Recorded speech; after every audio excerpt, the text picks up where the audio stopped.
So, welcome back, my rust-patched navigators of the broken map, my tarp-slung romantics, my high-mileage saints of the sidewalk. Hobo Yeti here, crouched in the deep weeds of the homeless wild, where every sunrise feels like a dare, and every possession you carry is on a countdown timer to failure. Out here, gear doesn't survive by accident. It survives because it's stubborn enough to keep breathing after the zipper fails, after the rain eats its seams, after it's been dropped in an alley puddle that probably has its own crime record. And when something does finally die, well, I don't go searching for new and improved. No, I go back to the same exact make and model, because in the homeless wild you don't gamble with the untested. Out here, new usually means fragile, and fragile means you're cold, wet, or screwed. This isn't a gear aisle at REI, all lit up like it's promising you a better life. This is trial by concrete, rain, and bad luck. And if a piece of gear has already passed that test once, it's earned the right to take another lap with me.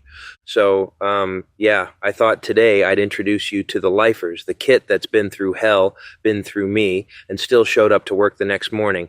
I'll include links down in the description in case you want to check any of it out for yourself. Because if the world's going to keep chewing, you'd better carry tools that bite back.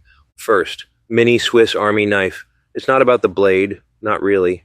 The real magic's in the tweezers that have yanked splinters, glass, and one unidentifiable shard out of my skin. The scissors are my nail cutters, my paracord snippers, my quick fix tools when something's fraying that shouldn't be. That tiny knife? Perfect for slicing open those stubborn, armor-plated plastic packages that make you wonder if the manufacturer hates you personally. I keep it clipped to a carabiner on my pack, always hanging there like a sidekick that doesn't talk back. It's not flashy, it's not intimidating, but it's the one tool that's always where I need it to be, and in the homeless wild, consistency beats cool every single time. Second, Spork. Titanium. Light, but tough enough to dig into a can without bending or wearing down. This one's got a little clip so it stays hooked to my pack. Always in reach, never buried in the bag with the crumbs. It's the only utensil I need, works for noodles, beans, stew, rice, whatever I scrape together. I don't share it. Why would I? It's mine, and it's personal. Doesn't warp in the heat, doesn't snap in the cold, and it cleans up fast even when water's scarce. The clip means I can find it without looking, even in the dark, which is nice when the dark is already looking for you. Third, fast charger. Out here, power is survival, and a slow charger is dead weight. I keep my fast charger in a small plastic case with my cords and backup battery packs. Everything organized, ready to go. Stealth is key. A lot of times I'll have the charger and battery packs already plugged in inside my pack, so all I have to do is pull the plug out and connect it to a socket. No fumbling, no drawing attention, just in and charging before anyone even notices. You know, it's kind of like robbing a bank, but the loot is electricity, and the getaway is you walking away like nothing happened. 4. Battery packs. Beware dirt. Battery packs are my power supply when there's no outlet in sight, which is most of the time. I keep them in the same small plastic case with my fast charger and cords, because organization means speed, and speed means stealth. Dirt is the real killer. Once it works its way into a charging port, it's done. I've lost packs that way, so now I run a system. I have 4 battery packs, but I use the same one each time in my tent. That way, if dirt gets in, I'm only losing 1, not 2 or 3 at once. It's a little like sending 1 soldier to the front, so the rest can live to fight another day. 5. Scissors. These aren't fancy barber shears or some tactical folding blade. They're small children's craft scissors, the kind that cut better than safety scissors but won't win any beauty contests. I've had them for years and they've never failed me. They're perfect for trimming my beard when it starts creeping into wild territory, snipping paracord to size, or any little cut job that needs a steady hand. They live deep in my bag, tucked away in my bathroom kit, and only see daylight when I'm in a family restroom or somewhere I can spread out without rushing. The rest of the time, they sit quietly, like a coiled cat, waiting for the moment they're needed. 6. Hair trimmer. I've gone through several of these over the years, trying to find the right one. The smaller beard trimmer versions, useless. They clog, stall, and burn out before the job's done.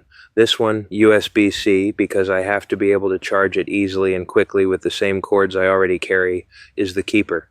It's full-sized, reliable, and holds a charge for 3 to 4 months. That's enough juice to cut my hair 5 to 10 times before it needs to see a charger again. Out here, you learn to love the tools that don't nag for attention every 5 minutes.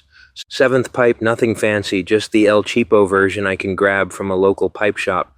It's basically the $15 Amazon special, except I can't actually order it from Amazon because they won't send tobacco products or accessories to a locker. So I buy it in person, cash in hand. It usually comes with a pipe tool, some filters, and a pack of little screens. I toss the filters and screens right away. I only keep the pipe and the tool. Up here in the Pacific Northwest, if you're broke and homeless, you can usually spot a shorty, a spent cigarette on the ground you can relight. But if you're a germaphobe like me, you break it open, dump the tobacco into the pipe, and smoke it clean. Call it recycling with a nicotine bonus. 8. Pill organizer. When you live out of a pack, bottles are dead weight.